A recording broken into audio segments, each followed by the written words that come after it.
What's up, everyone? Welcome to the 467th episode. Yeah, we jumped ahead. Welcome to the future. Oh, we got to 600. Oh, boy. Hopefully this show would be significantly better. Hi, I'm your host, SBJ. With me is Greg.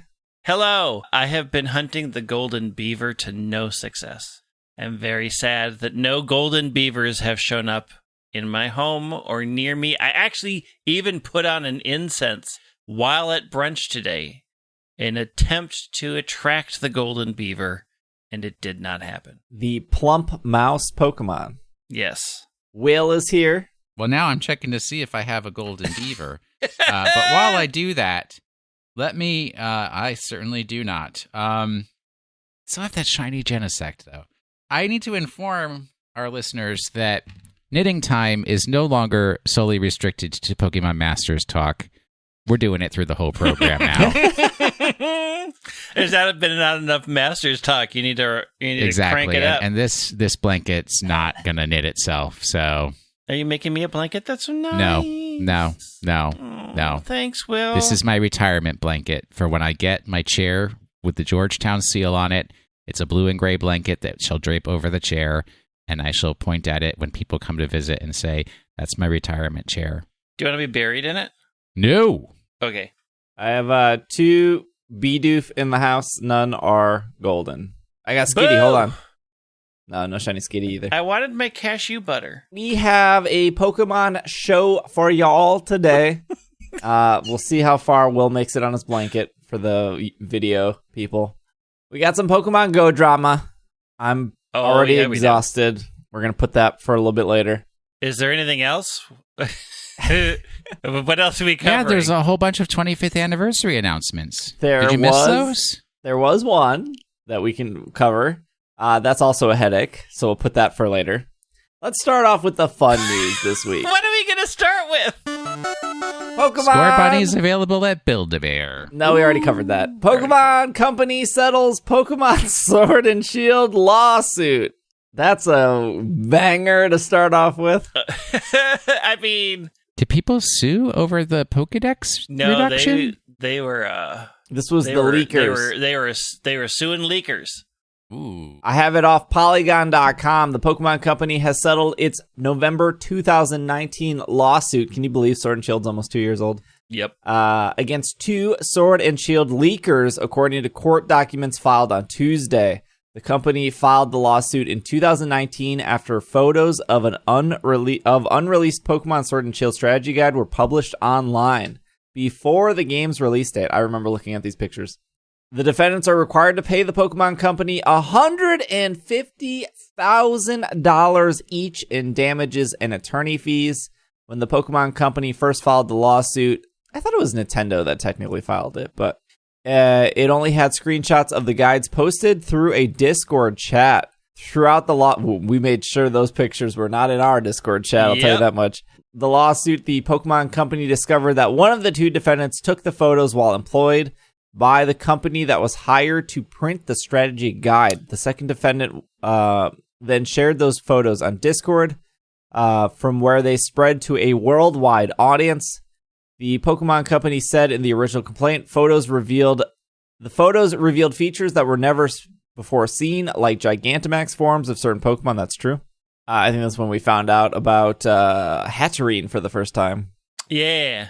Oh, and Kingler, because people lost their... The Kingler stuff was cool. Pokemon Company said in its complaint that it reacted swiftly to the leaks, including issuing takedowns across the internet. These weren't the only leaks, however. Before and after those images were online, a Portuguese website published a series of leaks that have since got blacklisted by Nintendo. We covered that too. I completely forgot about that. Yeah. Yep, that whole website. Gosh, what was their name too? They had a pretty we were obsessed with the name. This was 2 years ago. Yeah. Don't ask. I don't know. I don't remember what we even said on last week's show. Anyways, that's pretty much it. The two people who leaked have to pay $150,000. I'm sure they don't have that money. I'm sure. What is like the legal process? You can just file for bankruptcy and then move on with life. Not quite. It's not that easy. No. I mean, possibly go to jail. You can file for bankruptcy and they can't come after you for the money, but it ruins a lot of other things. So, like, there's no good way around it. I mean, if you really want to know, they come after everything you own. Yeah. You're forced to sell everything that you own until you can pay them back. I don't know if there's any lawyers that listen to the show or people. I'm sure there are. I know at least one lawyer that listens to this program. I'm just curious how they get to that price, $150,000. Like, how is that number decided? There are existing instruments that will tell you, like, based on reach and reputation damage, what the financial... I mean, in bringing the case to court, the Pokemon Company's lawyers will have identified this is what we see as the amount of financial damage that was caused to us by the actions of this malfeasor. That's part of taking something to court. You don't say, well, they did something bad to me, make them pay. No, you say, they did something bad to me, make them pay this much. $2 million in damages. The, goal, I guess, also is to probably scare people not to leak these again. But I feel like most people that leak are like, they won't catch me. Well, no. So it kind of goes along the line with the concept of trademark, where if you don't put forth the energy to stop people from doing something, then it's an indication that you do not care whether they do or do not do that thing. So you do have to go after when it hits a certain level of notability, you have to go after it. Yeah. I mean, the threat of lawsuit had always been there, right? Like, that has always been a thing. Like, we're going to go after leakers. We're going to take them down. So I think this is the first time, I think, where they've actually posted the results and the amount of money. And I think that's just with more notoriety. I think a lot of these things would have just been in court documents and people would have been like, I'm sure that it got taken care of. But, it was fairly big news at the time, so it's big news now, and they went and looked it up. I saw one or two comments that was like, I'm glad they leaked it because it prevented me from buying the game. And I couldn't help think to myself, you would have saw the game anyway. That's there's financial damages right there. Yeah. I don't understand the thought process. Were you ready to buy the game day one without looking at it? If you were already on the fence, why wouldn't you just wait? Sarah B would have had everything within 3 days, and they did. So just wait 2 hours after the game came out. We don't live in a culture of wait. Now, come on. Oh boy. I mean, I do, but all right. Some 25th anniversary news. This is both cool and a bummer at the same time. This is off Pokemon.com. Celebrate some of Pokemon's greatest memories over 25 years of adventure, discovery, and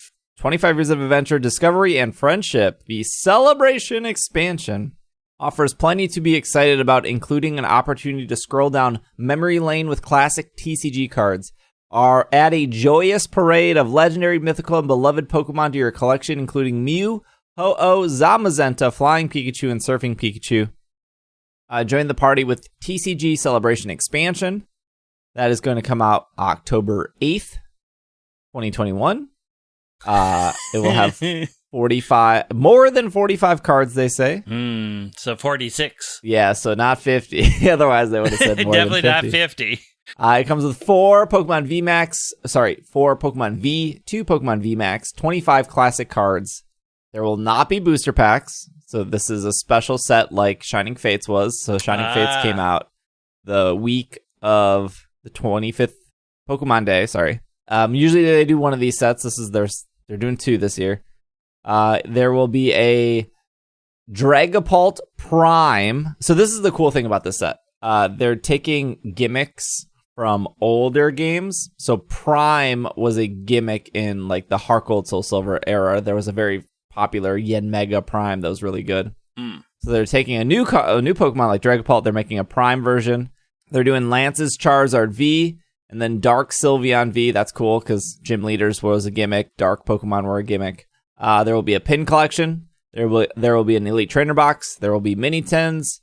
There will be a Pikachu V Union. That's there's our V Union stuff we covered. There will be a Pikachu VMAX, and there will be an Ultra Premium Collection, and there will be a Collector's Chest. Those are all the different products coming out to celebrate these 45 cards, yet there are 30 different boxes you could possibly buy. Maybe not buy, because they're probably going to be all sold out and impossible to find, because there's Charizards in these sets, and there's Pikachus in these sets. And if we've learned anything in 2020 and 2021, it's that Charizard and Pikachu on cardboard sell very well. It's not cardboard. It's card stock. My mistake. Oh, that whole wow. I was there for that. I was watching your stream. It's like a bummer because I feel like the TCG has gotten better. I know some people are like, they still can't get TCG stuff in their area. My targets in the Milwaukee area, don't need to bring it up every week, but we were the target that had the gun pulled out and then all the cards were pulled since then. That same target and the target near it has been flourishing with Pokemon cards. Fully restocked. No top baseball to cards. Bottom. But it was, you can come in, you can buy 2 sets. I posted a video on Instagram about it. They had like 20 ETBs of Shining Fates. They had all the new battle tins for Chilling Reigns, battle styles. They had blisters and regular boosters of Chilling Reigns. They were loaded, very stocked. So at least targets in Milwaukee have been very good with the cards, and I think they will probably continue to be good until we get to celebrations where this will happen. They will get raided. It's not like, I remember when Shining Legends came out, Shining Fates, Hidden Fates, like McChampion's Path, like these sets are always hard to find, regardless of what they put into it, because they're limited.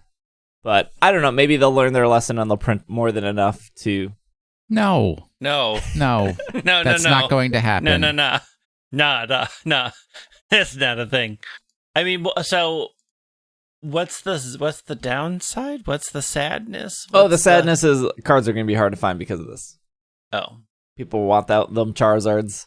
They want them Charizards. Are we going to move over to PokemonCenter.com? Is there new stuff? Yeah. I mean, we can take How are you not on the fence about getting all of the relaxing river figures? Oh, no. Both of you, no. It's an invitation to disappointment is all that is. Okay, Don't do it. I will say this. The most recent Celebration Parade, a Toasty Treat Surprise figure makes me so happy I did not invest into this entire thing, because this one, you done Torchic bad. Torchic is projectile vomiting upon Chimchar. It is a bad true. look. It is so true. bad. I wish there was just an option to buy the whole parade. Like, give me the whole set. Why? You've got that weird Froakie booger. You've got Torchic upchucking. Why do you want it? Eating too many nacho Doritos and spewing on Chimchar. All owning that parade set it's an invitation for your future children when your future home is infested by Poltergeist the movie to turn into some horrible toy evil possessed creature that will torment them in the night. You don't think the parade would appreciate and value next to the ancient Mews? No, it's no ancient Mew. It is never going to be an ancient Mew. It's never going to be close to an ancient Mew. The only way that parade is going to appreciate and value is in 10 years when some YouTuber wants to make a video of why did the Pokemon Company ever make these products, and they can't find a copy of it. They're going to be like, oh, that's Steve Sarumi. He had one. I remember. Let me reach out to him and offer him $50 for the set. Old Sarumi up in Sarumi Mansion, surrounded by his Pokemon valuables. The thing I wanted to collect was the Pikachu moods. Yeah, they sell out quick. And I got the first one, which was the sleepy mood or whatever, and then the second one sold out. And then this one sold out. I think this is the third one, the love mood. Yeah. And I'm an all or nothing kind of person. So since the second True. one sold out, I've left that collection. I'm done. If I can't get them all, I'm not interested. You can get all the relaxing river figures, though. All of them right there in a line for sale. The mood figures are resin, Mm-hmm. and the relaxing river is resin. And I think their resin quality is just bad. It is, but you can get all 4 of them. I really want to like the Snom blue polo shirt, and I don't like that it's a white horizontal line across the front. Yeah, I'm it's very bad. bummed by that. It's not good. But I am Also, who's wearing incredibly- polos? It's not 2002 anymore, Greg. What do you mean? Who is sporting a polo? Some of Many us need people. business casual workwear. Are we still pretending that polo is like Fits into the qualifications of business casual? Yes, we do. A wedding casual summer allows for polo shirts. Polo shirts have a cute collar. Now, whether or not you pop the collar, that is a different thing. We don't do that. We don't do that now. We don't. But polo shirts are still a viable shirt option. They are their own thing, and they can dress up a simple pair of jeans. True. For when you're True. going This is out true. to a restaurant and you want to look better than the schlubs around you, like Steve, wandering with his I don't galaxy think I've rainbow ever- prints and his ugly hoodie. I don't think I've ever looked at somebody wearing a polo and been like, wow, they really classed it up over here. Well, over the dude in the tank top. Yeah. They certainly did. Over some edgelord in the corner with his chain wallet and hoodie. Yeah, Heck exactly. Look, that no, polo shirt's got I- buttons on it. Yeah. It takes effort. This is It a got bad collar, argument. Button. No one wearing a tank top or a chain wallet and a hoodie is trying to look classy. The polo people are like, They made those choices, and they made those choices to go out into the world. yeah, and that's They fine, chose and I it. respect that choice. But don't put on I'm a not- polo no, and then no, try to no. argue that, like, well, I look more respectable. No, buddy, no, you put on a no. polo, put on a button-up, maybe a tie, maybe a blazer or something. You're Come wrong on. because That is you're approaching living in formal. you're living in this whole black and white world of it's either trash or it's class. No, there's something called decent. Yes. I wanted to look decent. Therefore, I wore an I wanted to undershirt be- and a polo. yeah. Look, I with the wanted to be button buttons. comfortable. I'm not going to halfway try to like pretend polos are You decent. halfway most things in your life. No. This is very Like true. I went out. Very I went out to a restaurant beginning of June. I had a gift He did card. get snow tires. Went to a steak place. We had to use the gift card. I put on a suit. Do you know why? Because I wanted to look good. I wanted to feel good. You know what you don't get with a polo? You don't look any better, and you don't feel Yeah, you any do. better Okay, because you're in Barney a Stinson. polo. No, just class it up. Put that suit on. Heck I no. am not wearing a tie. I am not putting some horrible thing around my neck. It is What? awful. I It is got awful. zero issues with wearing the tie. I Love the cannot tie. Go I hate out the tie. for a lovely evening at. Of course, I cannot go out for a lovely evening at the Bachelor Farmer because it doesn't I know, exist 'cause it anymore. doesn't But let's exist be anymore. hypothetical, travel back in time. I cannot go out for a lovely evening at the Bachelor Farmer with Greg and his husband and throw back some drinks and have some laughs and good time in a suit. Correct. But in a Oh, you polo, can. It's 1,000 No, degrees no. here. I'm Suits not putting are on not there. that There many is no layers. joy. There- There's I no love- joy in I suits. love Suits are wearing for a suit. weddings and funerals and Only. for going to your corporate job that you Yep. only went to because you sold your soul. Yeah. And you've got nothing. You're an empty husk of a human being. So Correct. you might as well decorate that husk with a florid Do you know tie. what I think Correct. is classier than a polo? A turtleneck. What is wrong with you? This is the you put- Turtlenecks are to 70s hide calling. hickeys and to hide hickeys only. Turtlenecks are for ski wear, for being out in the cold. A turtleneck says, I want to be Steve Jobs because I don't understand what that means. And I want to pretend that I'm somehow cool, so I'm going to wear a black turtleneck and be like an Uber geek. There is nothing classy about a black No. turtleneck. If I was- At that if- point, No.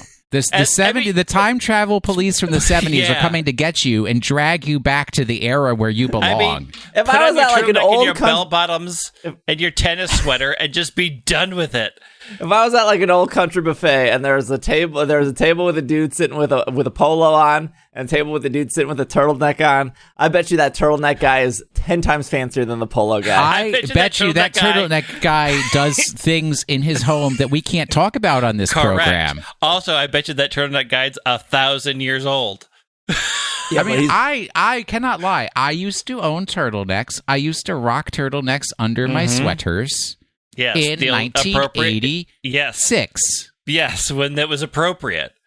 Or when you're out on the ski slopes having a rich day in the mountains. I mean, you may not understand this as a millennial, non-Will and Greg, but turtlenecks are not attractive. They aren't. Turtlenecks. I look at a dude wearing a turtleneck and I say, thank you for letting me know ahead of time that I do not want to date you. Yes.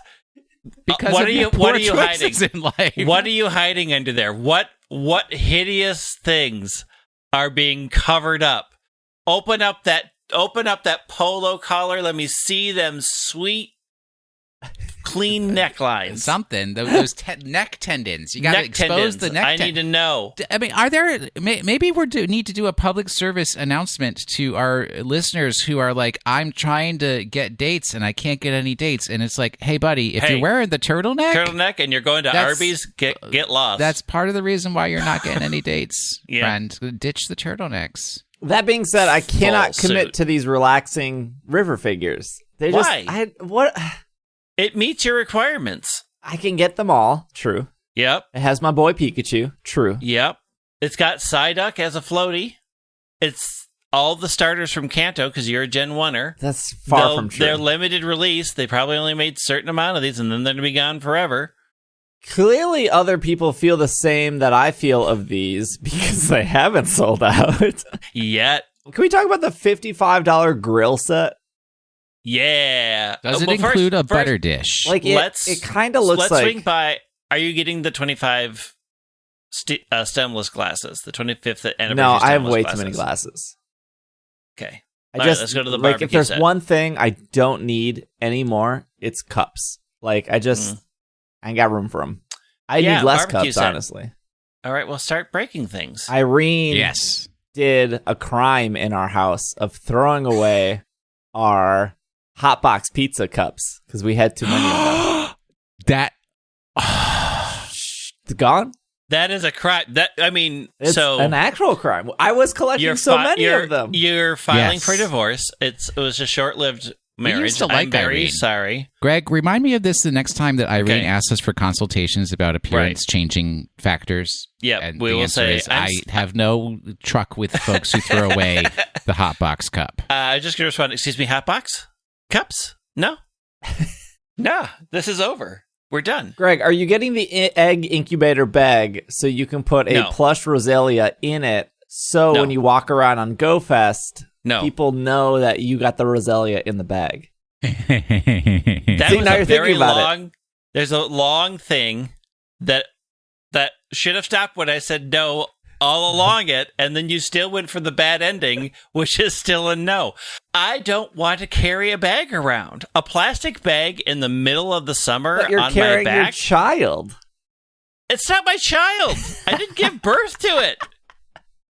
It doesn't talk to me. It's sealed. I'll carry a sealed plastic bag with Roselia stuck in there like some trophy Pokemon. No. Are you going to get it and stuff all of 10-foot Meowth in there? No, because I'll probably have like a stream backpack on, and that'll make. What if they require that? Oh, wait. If they require you to have the bag. No. If they require that you have a clear backpack like they've done in the past, I'm like, but it's not going to be this year. That'll be next year. I mean, if there was a clear backpack requirement, then I'd probably get it. All right. So $54 for barbecue tool set that is not worth it. Okay, it's clear this year, if there's anything the 25th anniversary has proven, it's that the Pokemon Company found out of ideas. Another company that has a catalog of items And they flip through said catalog and they point at things and they say, put Pikachu on it. And then we put it up on the website. Case in point, this grill collection, which is like, look, they got like 5 pictures on the website. It's kind of hard to gauge, but it looks like, so they have a porker, the 2-prong thing. What? I don't know what to call it. I can call it a porker. It's a fork? Yeah, it's like a big fork. It's a grilling fork, but where do you get porker from? Because you pork with it. Pork. It has just... it is like the standard thing you would probably find at Walmart for $20, and they just put a very small stencil Pikachu on the bottom. Yes. And then they got the tongs, and then they got the spatula. The what? The tongs. The tongs. Tongs. That's what I said. Tongs. And then they got the spatula. Now who's got the fake accent, Steve? They got the spatula with the Pokeball. It just looks the so... Pokeball spatula is kind of cute. Okay, the most generic, important thing is the apron. That's what all the Pokedads are out to get. But it's not in the set. Yeah, the apron's Pokemon Summer Days grilling apron. It's just a different item, but it's part of the set. Yeah. The apron's like $35 on its own. Just get the apron. I want to buy useless... I want to buy a Pikachu butter dish. I want to buy things like this. But I feel like the Summer Day Grilling Set 3-pack for almost $60, there wasn't a lot of thought put into this. Now, here's the problem. I want to believe it's good quality. Do we know what date that this was added? It was added on Tuesday. It was added, Tuesday. Okay, so they obviously missed the mark because there are 3 things that exist in this world. Dads who like to grill and children who don't know what to get their father for Father's Day. Yes. I mean, dads who like Pokemon, who like to grill, and children who don't know what to get their father for Father's Day. Absolutely. This would have been the perfect. If I had made the mistake and had children, I would have probably gotten this. If you are serious about grilling, you probably have like $80 tongs that are have you significantly better quality. 85% of the United States of America. This is for our worldwide listeners. Welcome to folks from India to Saskatchewan. France, in America, England, Scotland. Men enjoy grilling with zero skill. But they are adamant that they are going to grill. So no one is a grilling enthusiast and investing heavily in except for the actual, what is that machine that you cook on? The actual grill? The grill. The grill, right? The Weber grill. They will spend like $10,000 just so that they have a better grill than their buddy. But the actual tongs? Nah. I went to Home Depot, got 2 pieces of metal, and put a spring between them. That shows you what kind of a man I am, right there. I made my own tongs. This is a set that you put into a frame and hang on the wall and never dirty them. I can't wait for all the angry grill enthusiast letters we get this week. Are we skipping the fact that it looks like at the end of both the spatula and the grilling fork that looks like a bottle opener? I think maybe, but I thought it was just to hang them up on the side of the grill. I mean... But they could probably open bottles. They got that lip for the bottle opener right there. Well, they got that lip in them. I'm sure by the end of the year, we'll figure out exactly what catalog they're ordering from, and we can just be like, oh yeah, this is the same catalog Harley Davidson is using.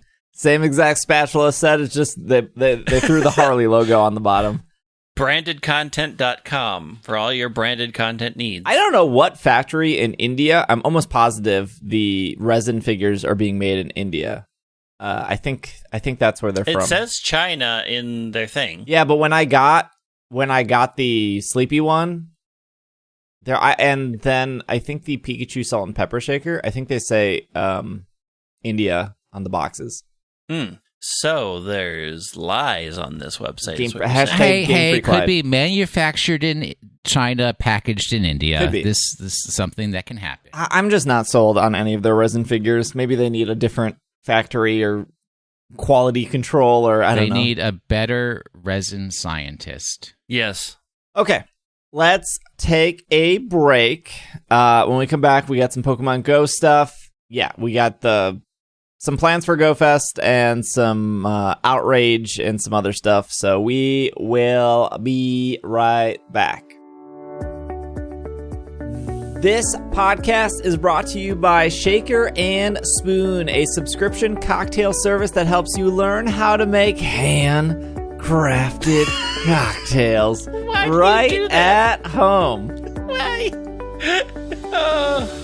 Every box comes with enough ingredients to make 3 different cocktail recipes, developed by world-class mixologists. All you need to do is buy 1 bottle of that month's spirit, and you have all you need to make 12 drinks at home. 12 drinks. 12 drinks at home. At just $40 to $50 per month, plus the cost of the bottle, this is a super cost-effective way to enjoy craft cocktails. And you can skip or cancel boxes at any time. Invite some friends over, class up your nightcaps, or be the best house guest of all time with your Shaker and Spoon box. Get $20 off your first box at shakerandspoon.com/PKMNCAST. Why are you such a dirtbag? I know. I'm making sure that our sponsors feel like they are getting their money's worth on this program. I still have a bunch of my Shaker and Spoon stuff left. Although I am out of sparkling water, I did make a bunch. We learned we used them to make pretend frescas, which is real good. What's a pretend Fresca? So Fresca has like a grapefruit flavoring and some citrus in it. So we were the one that I got had a grapefruit bitter spray, and so you could spray some in there, and then you could put some of the lemon bitters in there, and like pour the thing in, and it tasted like a light Fresca.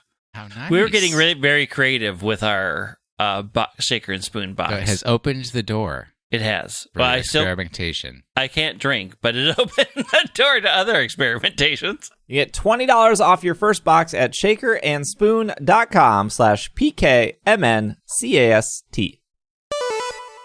And we are back from our break. Shout out to Brandon from our Slack for sending in the lawsuit stuff, Tone for sending in the celebration stuff, and Alex for sending in the Pogo stuff. Let's talk about the Pogo news before we get to the Pogo drama. Okay. They updated the raid stuff, and they announced that Raid Day will feature every legendary Pokemon discovered in Pokemon Go so far. So let's start there. Raid Day or the second day of Go Fest? The second day of Go Fest is called Raid Day. Okay, thank you. It says, trainers, we have received reports that every legendary Pokemon discovered in Pokemon Go will be appearing in 5-star raids. Strange, right? This sort of event hasn't happened in the world of Pokemon Go before, so we're just as puzzled as you.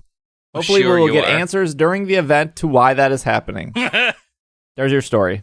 There was a story for why Team Rocket took over Go Fast last time. I'm sure no one read it. They just probably clicked all through it. And I mean, I did, but I don't remember it.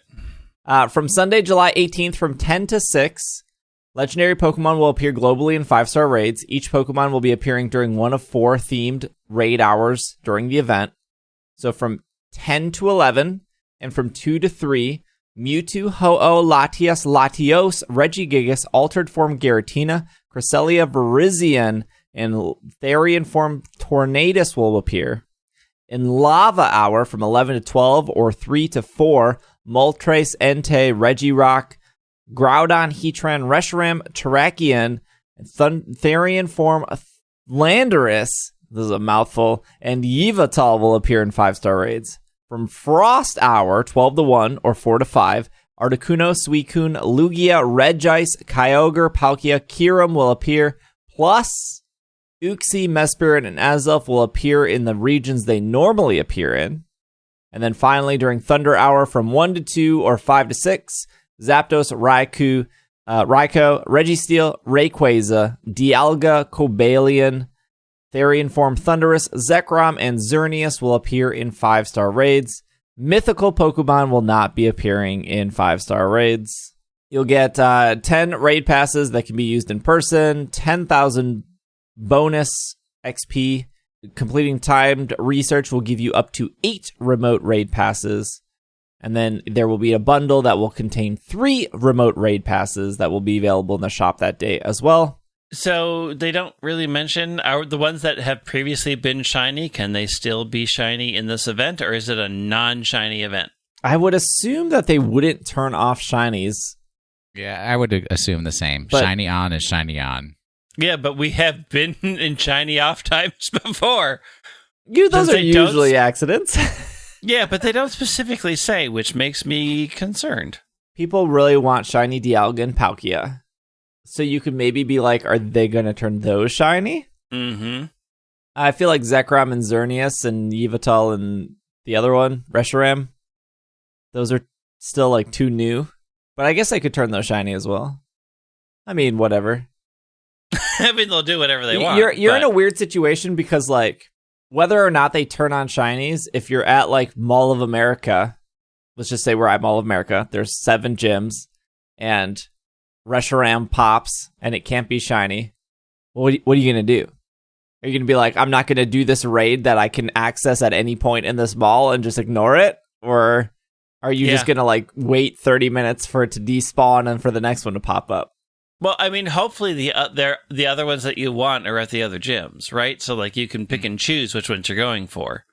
Yeah, but there's going to be, like, let's the dichotomy of Pokemon Go trainers. There's so when they announced this, I the first thing I thought of was my sister, who she's like level 32 or whatever. She's been playing since day one. She plays with her kids a lot. She never does community days. She never does like these events like Bidoof, but she will always do like a Go Fest or like a big ticketed event. Mm-hmm. And I remember last year, her biggest disappointment with Go Fest was she didn't get enough legendary Pokemon. And the year before that, she was disappointed with day one because she was hoping she would get a legendary Pokemon, which the legendary Pokemon for Go Fest were saved for day 2. That was like the Shadow, Shadow, Moltres, Zapdos, Articuno, and the Mewtwo. Or was that all last year? I don't remember. One of those years. That was last year. That was last year. But once she got the legends, she was like happy because she doesn't have a lot of people to raid with. So doing these events like and getting legendary Pokemon are exciting for her. So I would imagine that if somebody just started playing Go during the pandemic, or somebody, hasn't been playing Go since day one, this is a great opportunity for them to get a lot of Pokemon that they are missing. Because us three, we probably got like Regirock, Regice, and Registeel the first time. And then when they came back the second time, we were like, oh, we don't care. And then they came back as shiny, and I wanted the shiny. You guys didn't care. And then now they're coming back again for this event, but I don't care, right? I already have enough of them, and I already have them as shiny. So I feel like you have a lot of people being vocal, being like, oh, okay, I already have a lot of these. But yeah, correct, you do. You've been playing for 5 years. Of course you do. But I would assume that Niantic and Pokemon are not dumb, and the majority of players do not have every single legend. And for $5, you get access to this event.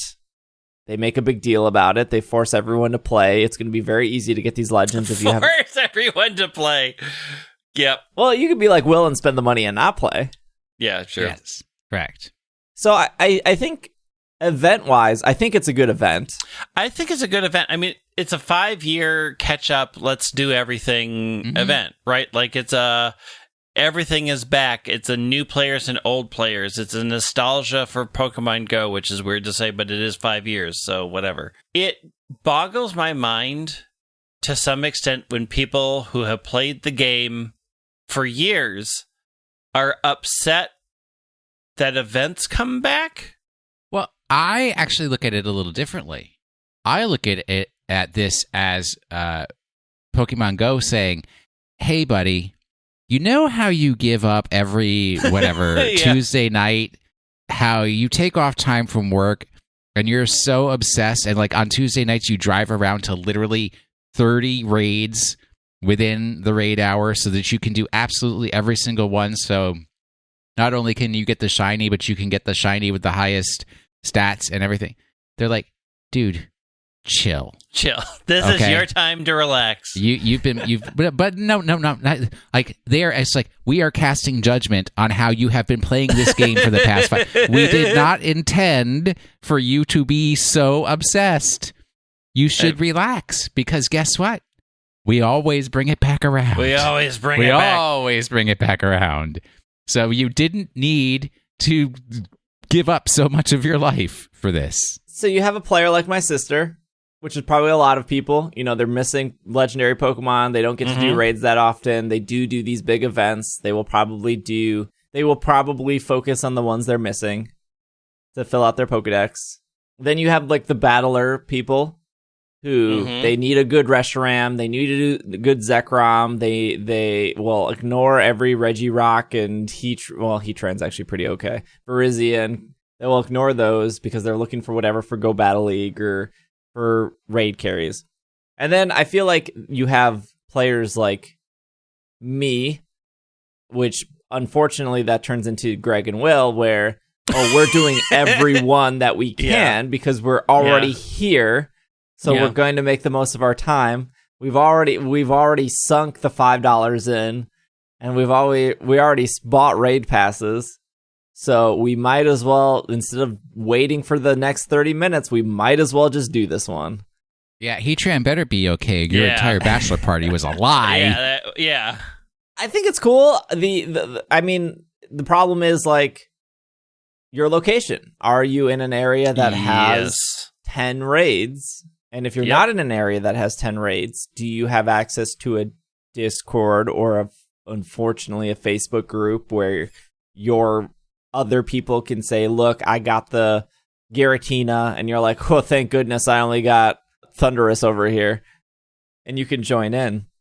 I did ask Niantic this, and they said further details will be revealed, which the further details are you get all these raid passes. Because my thought process is, well, if you are charging $5 for an event, and you're saying day 2 of the event is raid focused, how do you want your players to play the 8-hour event for raids when raids cost money? Without, they want you to spend money on raid passes. Like, how do you envision that working? And they said, well, we'll get free raid passes. We'll talk about that at a later date. Here's that later date. So 10 local raid passes, plus technically your 1 free one, so 11. 8 remote raid and 3 more remote raids. So that's 22 raid passes in 8 hours. I guess that's like probably what maybe like for normal people. That's great. Yeah, I'm trying to think of like raid trains when they do like the Wednesday night thing where they boost it, and I feel like if you have a really good group, you could probably do like 10 of them. If you have like a slow group, you maybe do like 6. Yeah, but that's in 1 hour. Wait. Yeah. Oh, okay. I was thinking of more like when we used to do the like the Saturdays, and they would have they did the Kanto birds and everything, and like those raid trains would be doing 30 or 40. Because they go in, you start the raid, you start walking towards the next one. Those are 3-hour events. Yeah.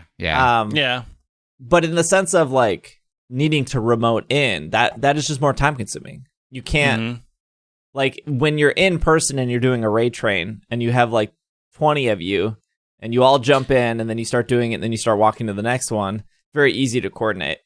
So that's why you can do so many. But you can't use remote raid passes locally. You can. Can you? Yeah. Because there's a gym down the street from my house, and if I see something good in there, it's too far for me to be a local. Yeah, but if you are like, if we're in Mall of America and we are standing next to the thing, can you choose to use a remote raid pass instead of a regular raid pass? Oh no, I think you have to be out of the circle. So really, well, then you just walk to the other side of the mall. You just walk. Make them all remote. I would assume for like a normal person, 20 some raid passes is enough, because I'm also assuming that person is probably not going to play all 8 hours. Right. And if they are going to play all 8 hours, they probably have no problem spending more money. They might complain about spending more money, but well, look, it's the big event, the one big event of the year for this game that you're so obsessed with. Save up a little bit to splurge on the Go Fest. I'm just trying to lay out what that day looks like for both sides of like casual and hardcore. Like for me, though, my thought process is like, I don't care about Regice. I don't care about Lugia. I don't care about Entei. I don't care about Suicune. Like, I do want to do Palkias and Kirums and Reshurams, but again, we're going to be at a place with 7 gyms, and I'm sure, and at least during the Kanto tour, they were spawning for like 15 minutes and then rotating out. Mm-hmm. So if all the gyms are Regice, I guess I could do the Regice, but I don't want to. But then, do I just wait 15 minutes? Like, I mean, it's not like we can't. It's not like we can't fill time. Yeah, I know. It's like I don't think I have a Virizion. So there's some of the ones that I just don't have. Oh, I certainly have none of these, except Articuno, which they gave me for free, I think. Okay. I mean, yeah, it will be an interesting event in just sort of coordinating what everybody wants and needs to get from it. Mm-hmm. Oh, and can we also remind folks, it's the opposite of our previous scold warning and annotation. If I am set to not online on Pokemon Go, please do not invite me to 6 raids. The real question is, which Mega are you going to be running? Well, I only have one, so it'll be that one. The Beedrill? Lopunny. Oh, you have Lopunny. Lopunny's good. Get that fighting bonus. I'm not running any of them, I don't think. You get the bonus candy. Yeah. I don't care about the candy. I got so much candy. I got so much Stardust. I have candy coming out my ears. Not of Dialga. You need that bonus Dialga candy. Oh, I'll get one Dialga candy. What am I going to do with Dialga? Yeah, what am I going to do with Dialga candy? Power him up it's with not it. Like I don't power up Pokemon. Invest back in. No. No. The night before Go Fest, we're going to power up you some Pokemon. So we can... No. So we can... No, because then I might accidentally finish one of these research tasks that I've been avoiding for the past 30 years. The other PokemonGoLive.com. Together, we raid a summer of celebrations of raid battles. Raid battles will see the following updates: trainer achievements, complete certain amount of actions during a raid. You will be featured afterwards. Art and user experience. Raids will look better than ever. Various quality of life updates. Trainer achievements have been added. For example, at the conclusion of a raid, trainers who dealt the most damage or used a Mega Evolved Pokemon will be able to showcase for being a valuable participant. Here are some of the trainer achievements you can earn: delivering final attack, dealing most damage, keeping a single Pokemon alive in battle for the longest, using the tallest Pokemon, joining from the furthest raid distance, using Mega Evolved Pokemon, changing your avatar's clothing or pose, using most charged attacks. The first time you earn a trainer achievement, you will receive a medal that you can level up from bronze, silver, and finally to gold. You can even download your trainer achievement card featuring your avatar to share with your friends on social media. Nice. And then the art and UX will be updated. I think you can maybe already see that in game. If you click on like a Team Instinct, it's like yellow with these black slashy lines. And then if it's Mystic, it's blue. Wait, when did these special whatever achievement, when did that start? Did that start already? Yeah, it started on like Thursday night. Okay, because I was doing raid this morning. Don't ask me why. It just happened. It happens sometimes. I was doing it alone. Mm-hmm. And when I finished killing that poor little Timber, I got a pop-up on my screen that said, "You dealt the last blow." Yeah. And I was like, I also dealt the only blows. Like, what are you trying to tell me here? Was that one of these things? Yes. Okay. This is going to be my PSA for this, because I saw some, rumblings. And I'm on Twitch a lot, so I hear people's first impressions when these features roll out. You on Twitch a lot? I'm on Twitch surprising. A lot, and I think I saw this in our Slack and our Discord of people maybe expressing their concerns of using the tallest Pokemon in battle.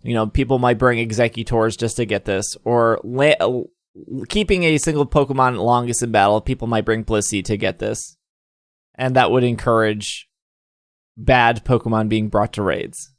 This is what I will say. If those people really want those achievements, let them have those achievements. They mean nothing. Mm-hmm. And that's fine. It's like the sticker complaint where people are like, these stickers are so useless. What am I supposed to do with them?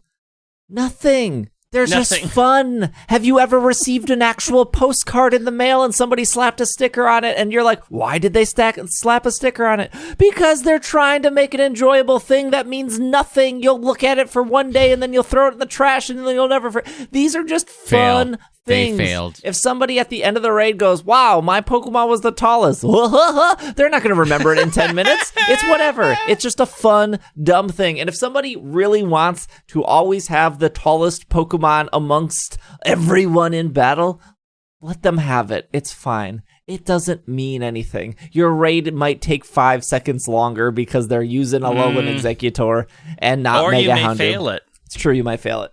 Well, if you fail it, then they don't get the prize. That's true. So eventually everyone will learn their lesson. Yeah. I think it's fine, though. I definitely... There has been games where at the end of the game, Monster Hunter did this. I think it was Monster Hunter Generations will. Where at the end of the hunt, it would be like, oh, you Monster Hunter World, that was not Generations. Oh, it was World. It was like, oh, you were the Mount Master, or you did the most damage. You did the most damage, or you did the most grapple king, or whatever. Or like assist heals, that kind of thing. But like, no, when I was doing those hunts, I never thought to myself, oh, I really need to be the Graplock master. Like, I just, you just happen to get that at the end and you're like, oh, I guess I did grapple the most. Like, it's just like a fun thing that popped up that you didn't really think about. Once you realize that all achievements are worthless, you can just let it go and not care. Right. I mean, I don't think anyone is being like, well, I got 16 platinum trophies on the PlayStation Network and then like quickly updating their LinkedIn to be like... I mean, you are, but nobody else is. Yeah, but that's... No, Sony, trying to get Sony to, Trying to get Sony to sponsor you. Greg, the achievement of peace in your heart through quiet contemplation and meditation is a true great reward. So not all achievements are worthless. Didn't give me a medal, so... A community day, Will. We doing it? When is that? Saturday the 3rd.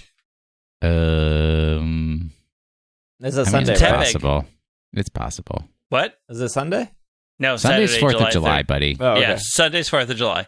Saturday, July 3rd from 11 to 5. Tepig. We could do some of that. I do like me a Tepig. I like and a then Tepig. We could get like pulled pork barbecue. Ooh, should I come down towards your area this time, not the art park? I do know some barbecue places. We'll discuss it. We'll figure it out. Okay. Last one is the drama here. This says, trainers. One of the delights of Pokemon Go is finding Pokemon in the real world. Walking around, discovering new places, meeting up with groups of friends. Yeah, like you guys were just planning. I have been saying this since day one. Even before the game came out, I remember myself saying, it's Pokemon in the real world, Steve. Stop hating on it. Yeah, Steve. At the core, Niantic built the game around these ideals of exploration, exercise, and playing with friends. As we said last month, they bolded said, which is weird. How we all play has changed a lot in the past 15 months. With the onset of the global pandemic, we realized that we had to change the model for our game. We could no longer take going outside and meeting people for granted. We've learned a lot. Thank you for coming along as we navigate through this together. Today, we will be moving towards recovery, and we are announcing new exploration bonuses that make it rewarding to play outside. Are coming over the next several months, including bonuses for spinning spots, playing in-person raids, and getting in those steps. Bonuses introduced last year, we plan to change or remove, and we will be first testing in the US and New Zealand, followed by other countries based on local conditions.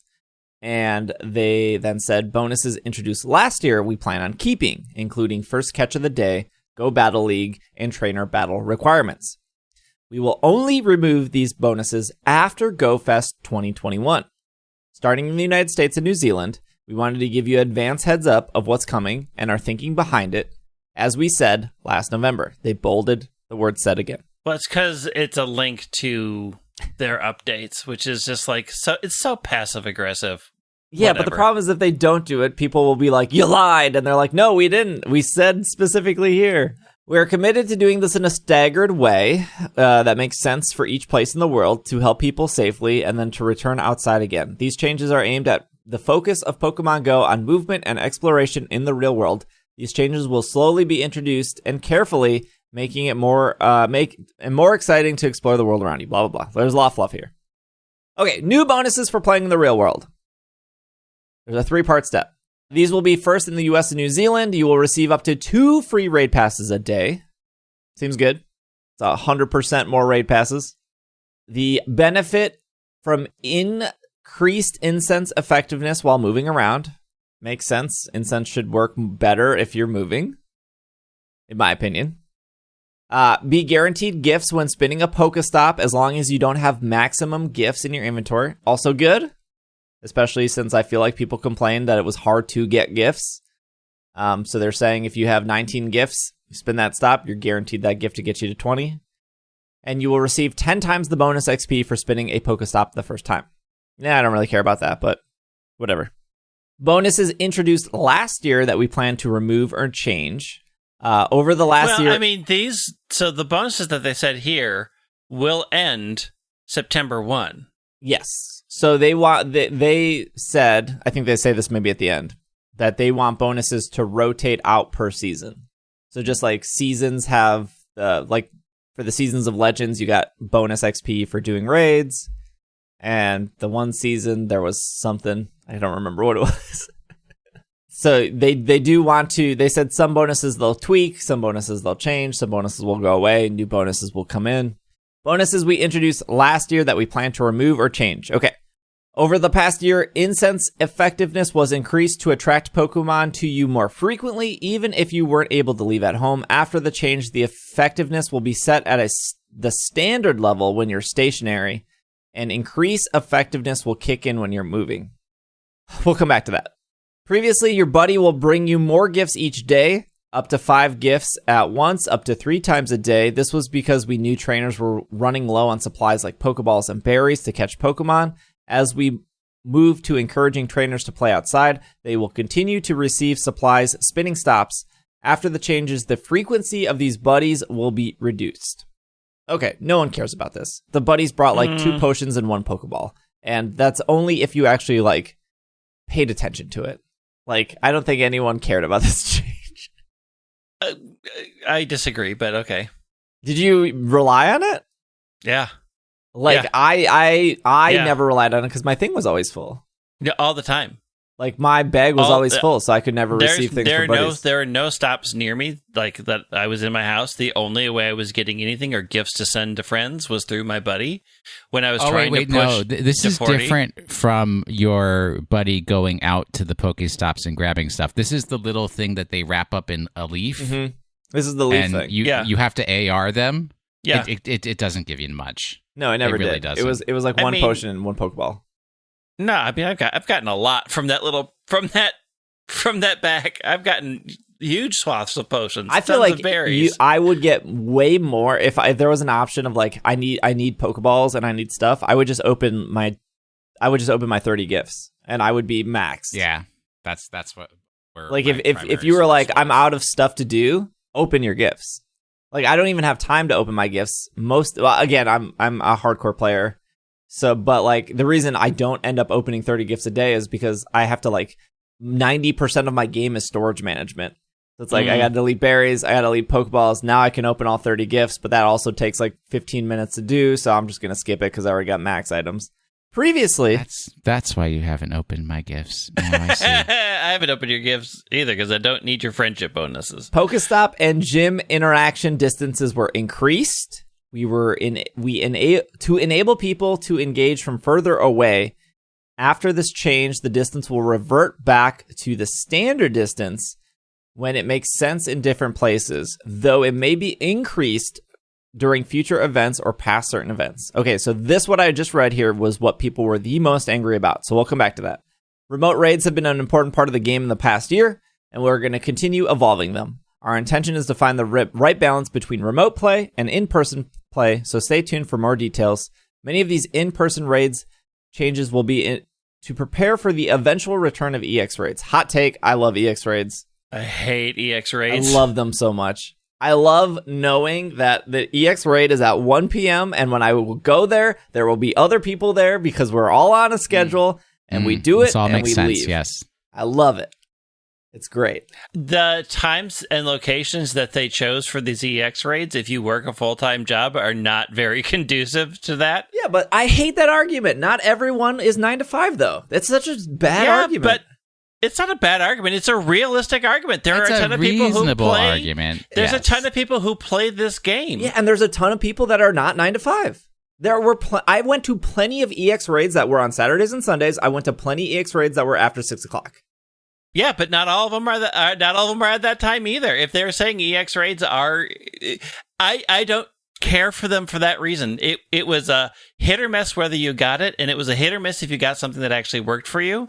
It was not my ideal way of doing raids. What if they reintroduce them and say, we'll assign you a time at first, but if that time doesn't work for you, then you can request a reschedule? That would be cool. I would like that. I would like or that. Or give you two options. Like we have a Wednesday afternoon or we got a Friday evening. Which one do you want? Yeah. That would be cool. That would be a better implementation of EX rates. I'm not a huge fan of EX rates. Bonuses introduced last year that we plan on keeping. All right. Incense will remain at 60 minutes. Great. Perfect. Mm-hmm. No more walking for Go Battle League. I'm sure people were very excited about that. You can challenge any trainer using a QR code, and the requirement to battle with friends has been lowered to good friends, which I think is 7 days, right? Yep. Maximum number of gifts you can carry will remain at 20, but you will be able to open up 30 gifts a day from the 20. Before it was 20 and 20. You will continue to receive 3 times the Stardust and XP for your first Pokemon catch of the day. I think most people don't even know that was a change because of the pandemic. They just... but that was a change. And then you can check out for further updates. Okay, so that was all the changes. This was very heated. Yep. Specifically because the one thing, I will reread it, the one thing that everyone seemed to actually really be upset about, although I'm sure you can find somebody that was upset about the buddy feature. Pokestop and gym distance were increased, enabling people to engage from further away. After this change, the distance will revert back to the standard distance when it makes sense in different places, though it may be increased for future events or past or part of a certain feature. Okay, so the drama. Here's the thing. When this happened, specifically this Pokestop and gym distance, people on Twitter and Reddit and in Discord communities and on Facebook, I'm sure, I don't go to Facebook, but I'm sure they were angry over there. Were very angry about this change, specifically.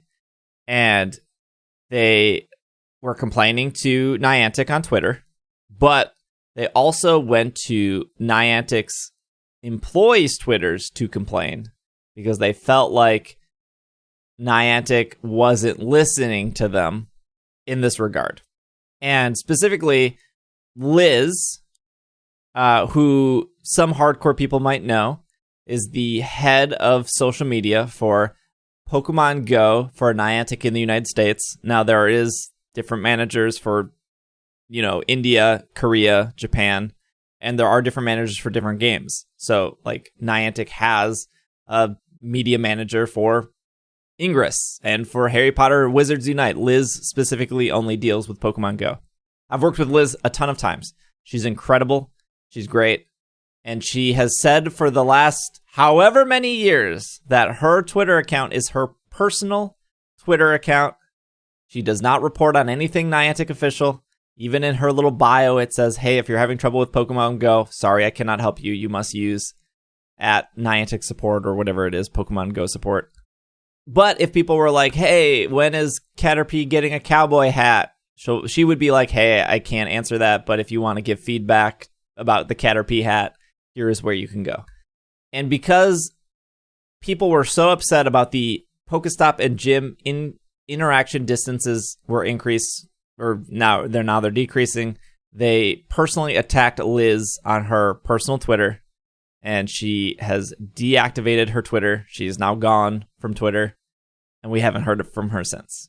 And it is incredibly unfortunate and incredibly frustrating Mm-hmm.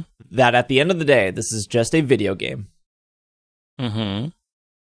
And a lot of people like it, but there is no situation where you need to harass a single Niantic employee for a game that has decisions not made by her, made by two global Goliaths, Niantic and the Pokemon Company.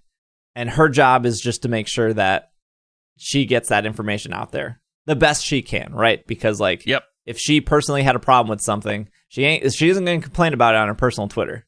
She's going to use the Pokemon Go Twitter to communicate what needs to be communicated the best that she can communicate it. Yep. I don't understand, because it's like, this is a change that was made because of a change in the circumstances of the world. The world is reverting back to what it somewhat what it used to be. So those changes are going to get reverted back. This is how things work. I understand why people are frustrated with it. I do too. And I get that there is no reason, there's no real good reason to change it back. Like, it helped a lot of people. It helped in a lot of ways, whether they intended it or not. And they can sell more remote raid passes. Taking it away is a money move, right? Like, there are business decisions, not personal decisions, why they made this change. I don't agree with it. I think they should have just left it, because it helped a lot of people, and they feel discounted. What is the problem is that when they take that into personal attacks and drive an employee away, it ultimately hurts what you're trying to get across, because you did it in such a poor fashion that people can easily write you off. And it is never, ever, ever, ever, ever okay to attack another human being for the decision that your company made. There are a lot of things that my company does that I hate. The amount of input they come to me for those day-to-day decisions is exactly zero. You can be mad at me, but that's fine. I can't change them. A single person doesn't deserve abuse because you're mad in the minute. You can make the decision that, yes, Niantic has made a very poor decision. It's one that you absolutely don't agree with, and it's one that you can decide whether or not you wish to continue doing business with that company if they show no efforts to communicate you when you are trying to communicate reasonably. When you become unreasonable, it is easy for the company to ignore you. It is easy for the company to point out to your poor behavior and write you off as a bad actor, especially if you drive somebody off a social media platform. It is a terrible decision that you made, and you should just not do it. It is not right. You don't want people attacking you. Don't attack other people. It is incredibly frustrating when they do this, and they do this about a million things in a million fandoms. They have chased people off social media platforms just for the dumbest, most frustrating reasons, and people will point to that example as a way to discount your opinion for the rest of time, because you prove yourself to be an ultimate jerk. Troll. Yep. What's also interesting, too, is as part of this dynamic is that there are sufficient people who are like, I play this game, I don't put any money into it. Mm-hmm. Right? That then they can't say, well, I'm voting with my dollar. Right. I'm going to walk away and not pay for this anymore. So then they're like, well, then how can I affect change? But, of course, you don't affect change by being a troll. Right. So the frustrating thing, too, is like, I feel like the people yelling at Liz or other employees on Niantic, look, you can find the other Niantic employees. You can find the ones that are Liz's boss or Liz's boss's boss on Twitter. But because Liz has social media in her job title, and because Liz is active on Pogo, active on Twitter as just somebody who uses Twitter a lot, I guess people decided to go to her.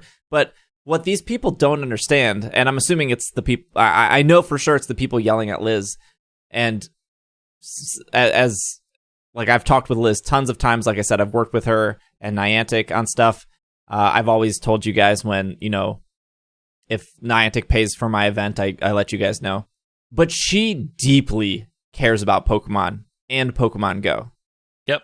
She wants the game to be the best it can be. And she maybe personally disagreed with the radius change, but she can't say that on her personal Twitter because that's not allowed. And she, behind the scenes, could have been fighting to keep it. And maybe we needed more time. And to all those people that were like, well, she should have just communicated that. That's not how it works on her personal Twitter. Have you ever had any sort of corporate job? Yeah, it's not how corporations work. It's not how corporate jobs work. People get fired over what they put on their social media if it disparages the company. If it goes against what their official statement is, people will lose their job. If it's on their personal Twitter and you think that personal Twitter is locked away so they can't find it. Even if for whatever crazy reason you were like, oh, well, Liz didn't listen to us or Liz didn't fight for us. It's not like she's getting your raid dollars when you do like right. Well, yeah, but also that's not her position in the company. She's not making decisions about the architecture of the game. Right. All she's doing is communicating what she's been given to communicate. And if you think you are safe, if you think, oh, she could hide it on an alt account, there are people that find alt accounts, print out Twitter, and send it to the company to deliberately get them fired. This happens multiple times. This happens multiple ways. People will ruin people's lives and jobs over these things. So don't think like, oh, she could have coded it, or she could have hid it, or she could use a separate thing to let us all know. If she's letting you know, her bosses will find out, and they will have grounds for termination. The Pokemon Go community doesn't realize how great Liz is. Other games would love to have somebody who is so passionate about not only their product, but the brand itself, which is Pokemon. Right. Like, Liz cared so much about Pogo and wanting Pogo to be the best game it can be, but she also is a huge Pokemon fan and was a huge Pokemon fan before Pogo was even a thing. And to have her driven off Twitter because people are upset that their game is changing. And like, to me, it's like, yes, this change sucks, but you also played the game for over 4 years with it like this. It's not like exactly. Yes. Like, I get that it like there is not. I can't sit here and be like, well, they're changing it because of this, because there's really not a good reason for them to change it. But I think that's the saying, like, oh, this is the way it was. When you get an improved version, for them to say, well, we're going to go back to the version that was bad, is always going to taste bad. Yeah, no, totally. I played it like this for 4 years, and it was not great. It was an irritant. You finally fixed the irritant. It's like saying, I wasn't an irritant, but like, it wasn't actually irritating. It was for some people in remote locations, people who have mobility problems. There are multiple issues that feed into this. It wasn't an issue to you. Like, it's like saying I had thick socks on and I never felt the pebble in my shoe. It was great when you finally took it out, and now you put another pebble in my shoe and I feel it again. I don't feel it as bad. It's still there, but I can still walk. There are people who couldn't play the game because of these restrictions and could once it got released. There was things tied into this. Because it didn't affect you as bad, it still isn't a reason that it's fine to go back to it. Yes. I mean, so I think people are rightly upset. The going back to the way it was for not great reasons feels bad, especially to people who found the game so much more playable, who are now being told we're reverting back to a game that isn't as playable for you, that does once again create an obstacle for you playing the game. After 15 months of this, and we're going back, mostly it feels like for money. It's a bad experience, and it's one they didn't have to do. But also, fundamentally, the only way that Niantic is going to notice that this has had an impact on player base is from a change in income, and we know they will see no change in income. I don't get how this makes them more money. Because like people can't reach a Pokestop now, so they're gonna buy Pokeballs in their shop. Yeah, they'll buy Pokeballs. They'll spin for stuff. They'll do raid passes. That gym that was reachable from their house is now a remote raid pass because they can't get to it for whatever reason. It does affect in minor ways how people have to interact with the game for not real great reasons. Going back to the way it was when the world isn't back to the way it was. I agree with that. Like, Mm-hmm. it feels not great across all levels. I get why people are mad. And for people who this really impacts, like in rural areas, people who are, who have mobility issues, these things do hurt. And I think we all sort of need to acknowledge the fact that there are a segment of players who these things really do hurt more than it affects us. I can get in my car and drive wherever. I'll have to do it, and it puts me out. For some people, it is a much harder burden for not a great reason. And I think it's that sort of message of we're constantly monitoring and we're monitoring our player base and we're invested to how you play the game. And those two messages don't fit well together, and that makes people very angry. And I understand that, and I think that anger is valid. I think your expression of anger is not necessarily the way that should happen. There are plenty of minor changes that have driven me away from a game. And the example I used on Twitter was Destiny. Like, I put 4 years into Destiny, 1,500 plus hours. I played it with Will and Irene almost every single night. I was the person that was buying the $50 emblems because I wanted every single emblem in my game. And Destiny 2 changed such enough little things that it wasn't enjoyable for me anymore. And there were pretty little things. And I just walked away from Destiny. I didn't find developers on Twitter to tweet at. I didn't make huge threads on Reddit complaining. I just moved on to a different game. And there are plenty of games out there. And if these changes are frustrating enough to you, I get it. I get walking away from the game. They're not frustrating enough for me because my vision of what Pokemon Go is lined up with Niantic's vision, which is I want to go outside and I want to go explore and I want to spin stops. And this was something like a friend I used to play Go with a lot. We always disagreed with because they didn't want to walk. They wanted to get into their car and they wanted to drive to stop.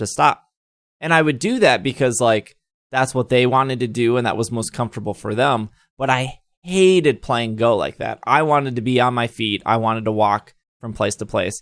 And I there is like a small, I guess, respect that I have for Niantic to be like, this is how we want people to play our game. We want people to go outside. We want people to walk. We want them to explore new places. Go like, I've never been over to that location. I've never spun that Pokestop. I guess I'm going to walk there for the first time. I have a respect for that of like, this is how we want people to do that. And I totally agree with people being like, why decrease the Pokestop distance? Yep. What are you getting out of it? The thing is I think they showed that they had great ideas of how to get people to play the game they want the game to be played, right? Like there are bonuses for walking and all those things. Like they added those perks in. So like you get a benefit if you play the game the way that they envision the game being played. What's frustrating is they also took what feels like a punitive measure as well to say, we also don't want you to play this way. And that is not a great thing for a company to do. No matter what. Like, if you really want to encourage them to play a certain way, encourage them. Yes. But don't mandate them is, I think, really where some of the problem comes into. And I'll say another thing, like, I think they did that really well with weather, by the way. When they introduced weather, they didn't want to discourage people in any way. So when you're catching weather boosted Pokemon, you are getting rewarded for it. Right. So I think they figured it out, and I feel like they nailed it the first time with weather, and they don't get enough credit for that. Yeah. But you're only judged by your last success or failure. The past doesn't matter. I think I think it's okay to go express to the company of a game that you love that you hope they will change before you walk away. I'm not telling people not to express their thoughts. I think it's fine to go to a Reddit to say, this is my thoughts. I agree with this.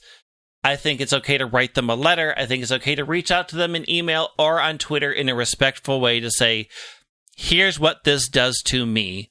Please understand. And if after you have done that and they still don't listen, then make your choice whether you can accept it or move on. I don't want to come across like just pick up your bags and leave. I mean, that is absolutely an option. That's the option I usually take. Like, I don't care enough about the state of your game and making you money for me to tell you how to fix your game, so I'm just going to walk. There are a lot of people who are way more invested in things than I am, and I would say, yes, make your opinion heard in a respectful, calm manner, because that is going to be taken a lot more seriously than driving somebody off of the internet because you are making death threats or a million other horrible things that people do. I don't know if I have anything else. Oh, I do. The drama. I do. If I ever saw anyone in our Discords, communities, Slacks, if I saw you tweeting that kind of stuff at a Pokemon employee, Niantic, Game Freak, you would be banned from our community instantly. I don't want people in our communities harassing other employees because they are unhappy of tree texture in Sword and Shield. The trees do look bad. We know. Would you stop? Stop. The trees are fine. They're fine. They're subpar. You're subpar. Reality? It's an art style. The problem the problem is, like, Niantic always seems to just drop the ball on communication. They do, and they make have a decisions. tendency to do that. They tend to make decisions in a very narrow field and don't explain why they've chosen a narrow field. Like, there's a lot of people who fall out, and there's a lot of good reasons that never seem to be addressed or considered in the way they communicate. And I think that adds to the frustration. And this is across so many companies who put things out and they're just like, and that's the decision we made, and we did all of this research, and it's like 2 seconds you get to see all this and you didn't address it. But even more than that, fundamentally, every corporation, they will not ever say this to you, right? But there are customers and communities they care about. There are customers and communities they don't care about. And if you're in the set that they don't care about, they don't care about you. Mm-hmm. And they're not making decisions to benefit you. Done. Question of the week? All right. Question of the week. Hallelujah, question of the week. It's that time again. It's not raining, and the sun came out, Greg. It was raining earlier. That's true. It's the last podcast of Pride, so I guess we'll do this one. It is. Steven says, I would like to repost Tone Ring's wonderful question from 2 weeks ago that was not selected. What Pokemon would you pick? Man, that sounds like Steven. It certainly does. Well, what Pokemon would you pick to join a Pride Parade? Happy Pride. Definitely not Torchic after its behavior at that other parade. Torchic has proven that it cannot handle Pride events. All right, so Sylveon, naturally. Gardevoir, of course. Florges, absolutely. Roserade, Roselia, 100%. I could be convinced on Beartic. Like, Beartic and Ursaring are probably going to be on their own float. They're going to represent the eagle walking down the parade for sure. You know that the popular dance bar is going to have Machamp on there because it's already in Skimpy Shorts, and it already has shown in Pokemon Step that it knows how to dance and flex, and people are always there for that. There is going to be a section that has Sandshrew in the workout gear from the anime because that is a community that always is at parade. Easy. Well, yeah, you're gonna have all the circuit queens, Machamp, Jinx. Conkeldurr is up in there. Oh yeah. But naturally, Ho-Oh, of course, the rainbow Pokemon. Xerneas will be probably a Grand Marshal. Grand Marshal. Grand Marshal Xerneas, for sure. Steve, do you have a pick? You know, Greg really went through that whole list. Yeah. I kind of, Bam. I had thoughts until he said bear tick. It was all down the gutter. Shansru, get in the pool. It's the underwear party. Whirly Birdie. I love Whirly Burly. Oh, you know, the Buizel and Floatzel. Yeah, absolutely. Bleasel and Floatzel. Yeah, the otters are always going to be there. Oshawott. Heck yeah. Yeah, Oshawot's there. Don't shake your head at me. Will Pokemon of the week. Are we not doing a YouTuber? Right. Oh, yeah, well, we could do. I didn't even have the. Sorry, again, the bear tick comment really. Usually, I'm so structured. I just wasn't I should expected the most detailed of answers from Greg during that. That's why I'm on the show. What do we got for YouTube? YouTube, we can do. Mimic you can come out from under the cloth. This is a good it's one. Pride. This is a good one. This is from Spade from our YouTube. Who would you like to show up as a character on Pokemon Unite? Do you think we will see other Pokemon like Legends, Megas, etc.? They did say that there will be Legends that spawn in the center of the arena during matches. I don't know what that looks like. They did say more characters are coming. Blastoise, Gardevoir, and then question mark. So, I mean, I know we all know what I want. That's easy. I want my Roserade family. I want my Sableye, and I want Mamoswine. Ooh, Mamoswine. Yeah, Mamoswine would be a great defender. I was going to say a defender, probably, right? Or some sort of bulky, tanky thing. I would also put in Boltund as a speedster. I think they call it. Speed Gengar's striker. a speedster, I think. Yeah. Here's a real hot take. Miltank. Think of Miltank rolling, like roll out. Okay, why? Because I don't know, just the how visual. Does this relate to Pokemon Unite? The visual of a cow rolling through a battlefield is just very funny. It's very good. That could be the ult. Yeah. It could replenish its own health, milk drink. Yeah. I could see it as a support, and then it has an ultimate roll through the entire like field. Cramorant attack. goes up and grabs onto his udder and then also gets health back. And you are shaking your head at me about the pride choices, and you're going to bring that into the conversation. Well, Will, who do you cow. want in? It's not that. I want to see Talonflame in Pokemon Unite. It's already in Pokemon Unite. Good. I got what I wanted. That's all I needed. What if they added Volcarona? Well, I was actually thinking, my honest answer was, where are our moth/butterfly-based Pokemon in this game? I wouldn't want Butterfree. Give me the Venomoth. I mean, okay, fine.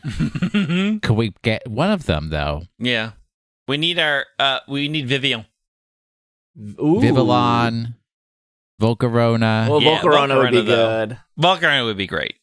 Let's be real. Volcarona would just blaze the Volcarona entire would be field support, but to not flames. healing support. Definitely not. Like slowing them down, the quiver dancing, the string shotting. Yeah. Mm-hmm. What about poison? Do we have any poisoners out there? I guess Gengar is going to be up in Gengar's there. probably a poisoner. Because I think Scolipede might be kind of cool.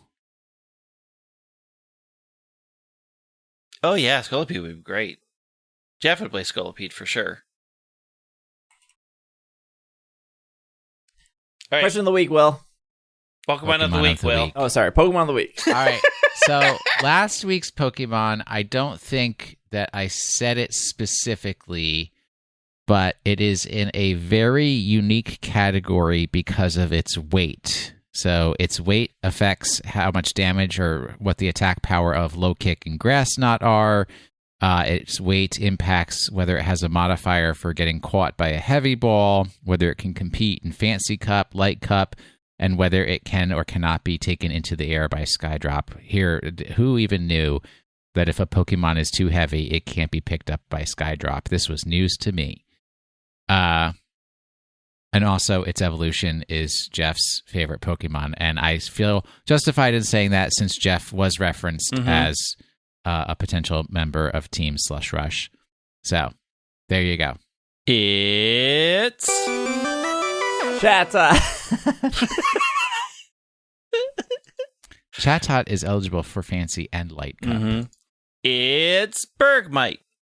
Bergmite, it's just because of that strange thing about its particular weight that it is the only Pokemon that meets all of those criteria.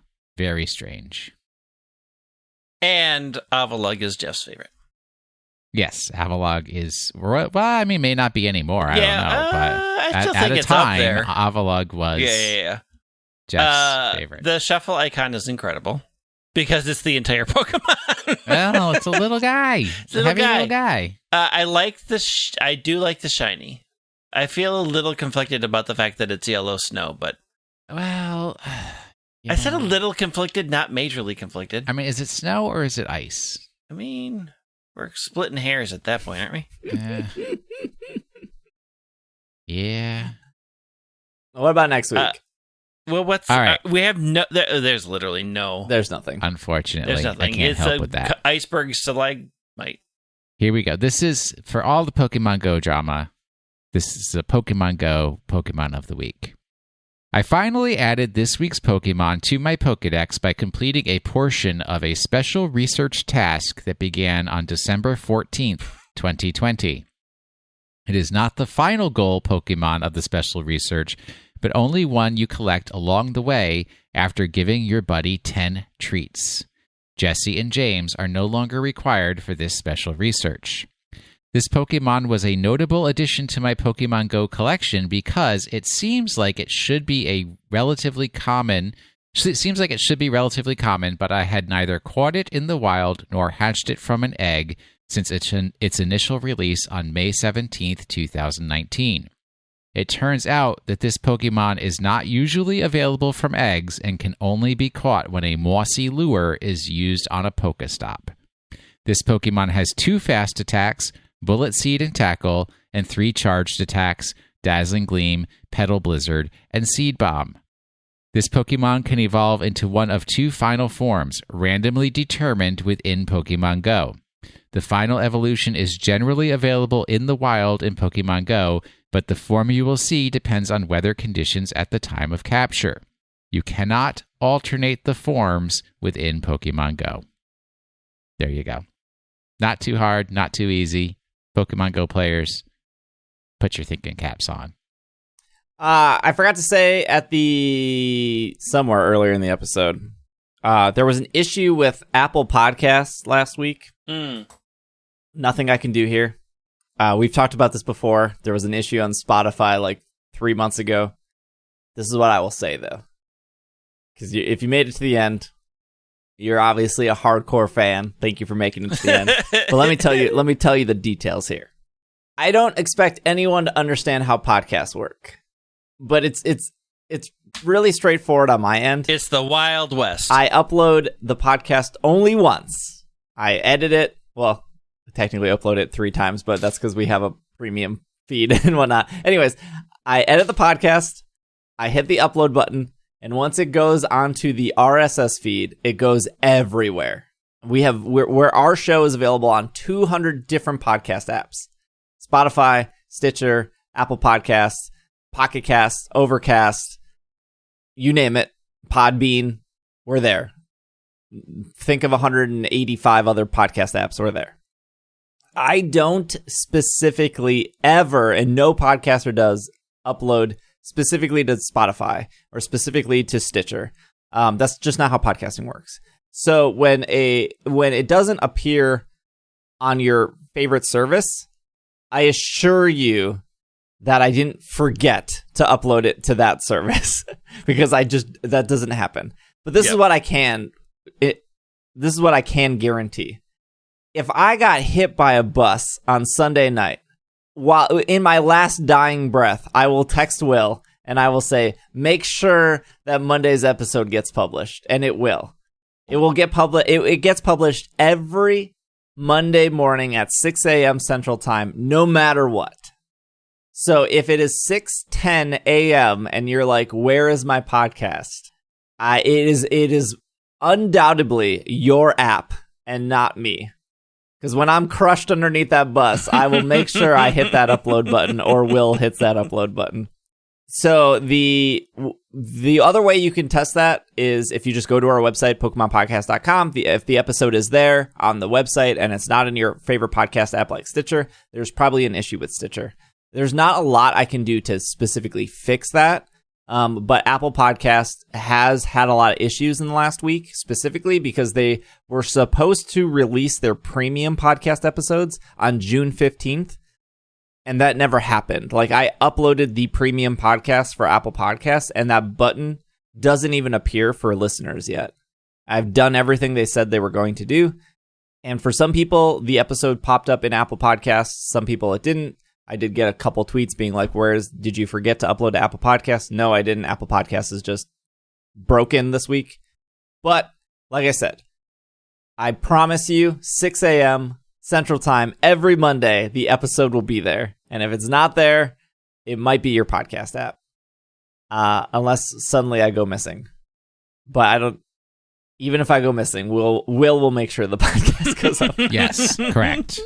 That's like one of the most important things ever, is that consistency of making sure the episode goes up. Hopefully it's fixed this week. Let me know. You know, I think if it doesn't show up in Apple Podcasts right away, I'm sure I will hear on Twitter or whatnot. But like I said, I promise you, every Monday, 6 a.m. Central Time, the episode will go up, no matter what. So yeah, thank you for listening. If you want to follow us on Twitter, Greg is at White Wing, Will is at Washing the Sink, I'm at Dragging a Lake, podcast on Twitter at PKMNCAST. Same thing for Instagram, TikTok, YouTube, Twitch, all that stuff. If you're listening to this on Monday, the week 3 of my XDL, I'm in a draft league for battles. So if you would like to see my progress in the draft league, that should be up on YouTube by the time you're listening to this. It was a fun match, I promise. But thank you for making it to the end. What is our hidden word this week? Cashew butter. Cashew butter. Love cashew butter Bidoof. Yeah. Love that butter. Remember, your golden Bidoofs, your shiny Bidoofs, which are a lighter color, should be cashew butter and not peanut butter. Just saying. Thank you for listening. If you're watching on YouTube, feel free to like and subscribe and all that stuff, because, I don't know, you have to say it, otherwise people don't do it. But thank you for making it to the end. We will see you guys next week. This has been another episode of the Pokemon Podcast, and we are... Super effective. Super sloppy Torchic. Sloppy Torchic. Torchic. Oh, buddy.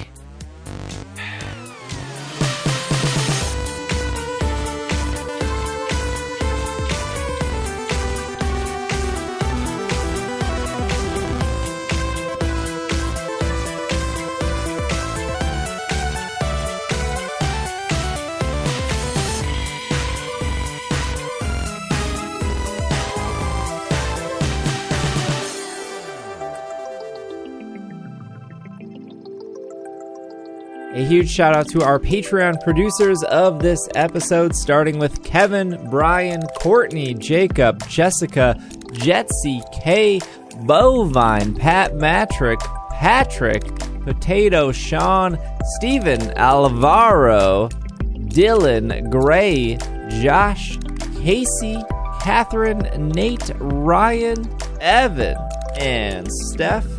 And a huge shout out to our executive producers. They pay a little bit more.